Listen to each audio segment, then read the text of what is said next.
Hello guys, welcome to today's video. Today we're talking about the whole process that is involved in buying your house as a foreigner now living in the United Kingdom. My name is Oritunde and this is all about settlement, where we share with you all you need to know about settlement in the UK. And I'd like you to check on our previous videos. I hope you find them very helpful. A quick disclaimer, I'm not a mortgage advisor, I'm not an expert at this, but based on our experience, having tried 5 different processes of trying to get a house and failing at some point before we got our final house. So I thought it's very nice to share with you some of the tips that are very helpful for you to know if you are getting into the process at any point in time. And then before I get into it, I'd like to clarify a few myths. Again, for some people who know us on this platform, we're still less than 5 years in the UK, but we've got our house now. And at the time, my wife was less than 2 years and I was less than 3 years as well. So some people believe that, oh, before you can buy a house in the UK, you've got to be at least 5 years thereabout, and you've got to have your permanent residence. But that was not applicable in our case. So just know that it's possible. If we can do it, you can also do it. And if you've got your settlement as well, then good for you. You're good to go. All right. Now let's dive into it. Where do you start from? For us, we had a plan in January 2021 to buy a house, and then the plan was that we'll build up all the necessary things. Then by the end of the year, we'll start the process, and probably early 2022, we're going to get a house. But actually, it didn't work out that way. So what you need to take note of is that if you plan to buy a house, you've got to give it a reasonable time period, which is 1 year to 2 years thereabout. And these are the things that are involved. The first thing is you need to know how much you can afford. And the way you can know that is based on your annual income. You can do a rough estimate by multiplying by 4.5. So for example, if your annual income is £40,000, you can then multiply 4.5. That will be the maximum amount that you can possibly get from a lender. And I'm going to put a link to the description as well, where you can go in that website, put in the details. Whether you're buying as an individual or buying joint with a partner, you can put in the figures there and it will calculate for you what is the likely amount that you can get as the maximum value. So this will help you in your search for house and the value of the house that you should be looking for. You can also get mortgage affordability calculator from your lender as well. Barclays Bank, HSBC, just go on your website. You can check, you can use them to know how much you can be able to afford. The next thing you then need to find out is, now knowing your affordability, what are the types of houses that you want for yourself? Is it a detached house, semi-detached, terrace? So in this place, I'd suggest that you go online, go on Rightmove, Zoopla, and just search the different types of houses. There's terrace, there's detached, there's semi-detached, and there are apartments as well. So just for you to have an idea of the type of house that you would want.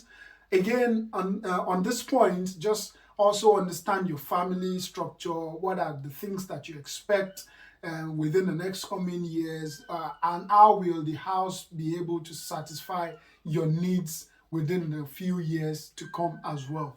You need to factor that into your plan. And also in that line, you need to decide whether you're going for a new build property or an existing property, because lenders as well vary in terms of the minimum deposit that they require if you're going for a new property compared to if you're going for existing property. So at this point, you just need to decide. So where exactly do we want to go for? And this was the point where we also struggled over time.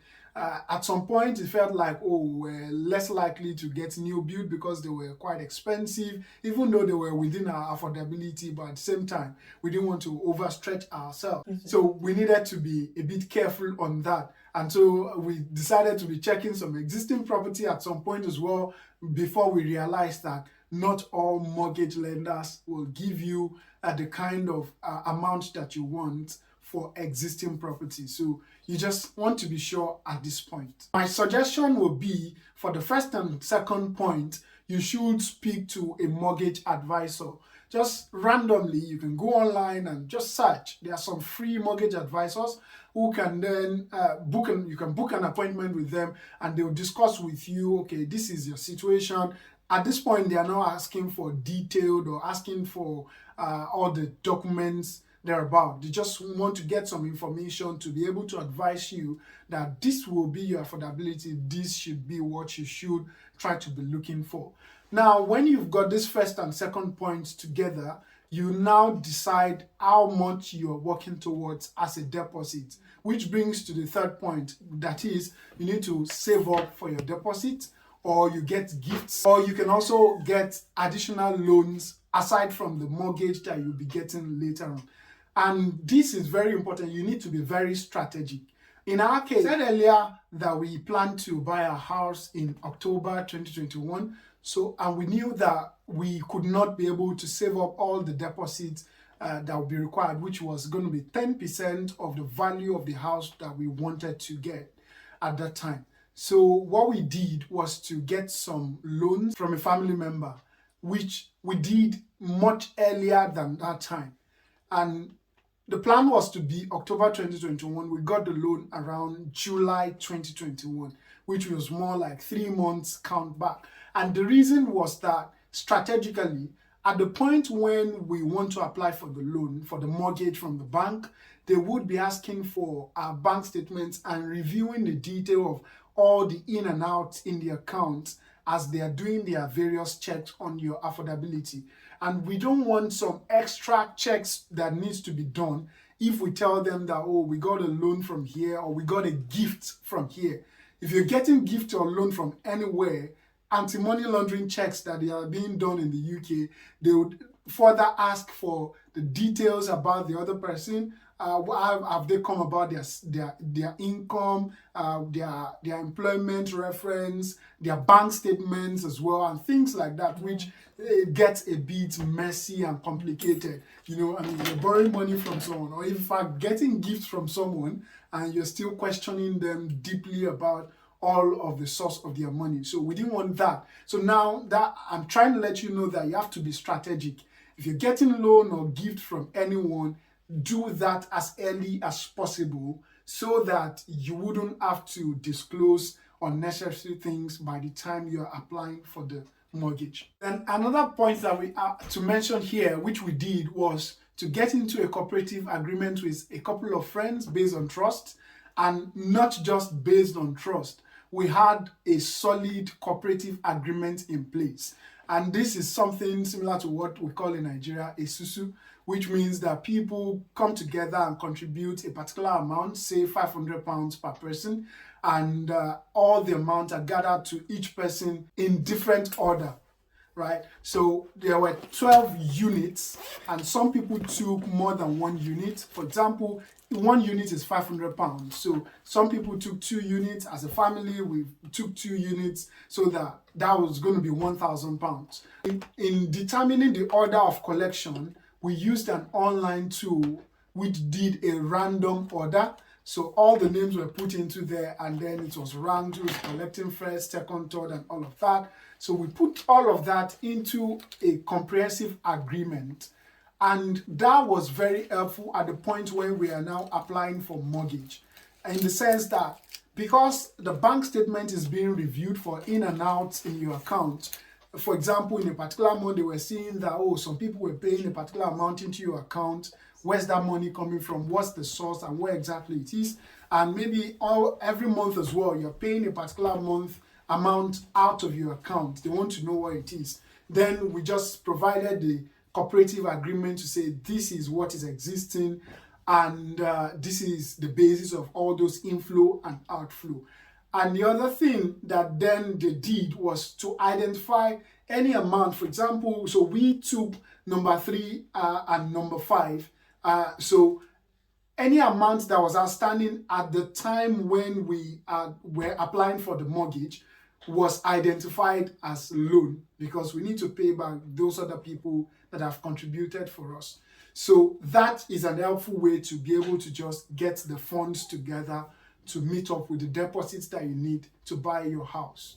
Then the other thing I'll mention was also to have a separate account where the savings were going into, and also made use of Vanguard ISA, individual savings allowance, to just invest some amount. Now, this is very risky, so you must be able to waive off any risk, and especially you should be able to calculate. If your plan is to buy in maybe in 1 year time or 2 years, then you can put in your money in Vanguard ISA, and expectedly your money should have increased in value after 1 year or 2 years thereabout. But again, that's a risk. It's not a personal financial advice. Just take note of that. Now, as you're getting your deposit ready, you also need to work on your credit report.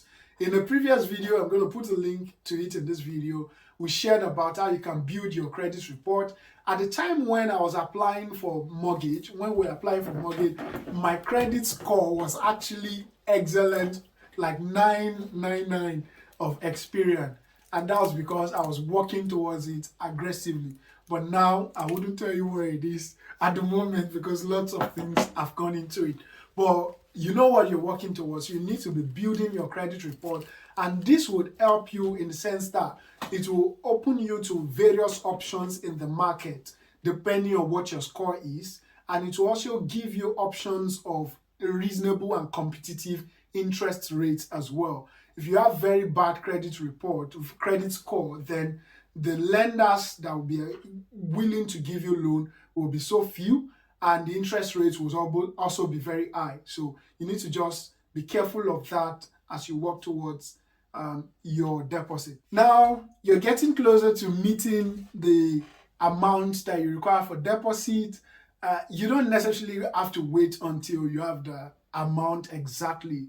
And that's because buying a house takes a whole lot of time, right? So you want to start off as soon as possible as well. So as you're getting closer to getting your deposit, now you need to get what they call mortgage in principle or agreement in principle, which means you approach the bank. You can approach the bank directly if you want, and you can also just speak to mortgage advisors. There are some free ones. There's also a particular link. I'll share that with you in the description, where you can just provide some extra details, like some reasonable level of details, for them to then know that, okay, based on this information, your income, your likely bonus, your likely expenses, the type of house that you're looking for, what's the length of the loan, the tenor, and all of that. They then give you what they call agreement in principle, to state that you're likely to get this amount as loan from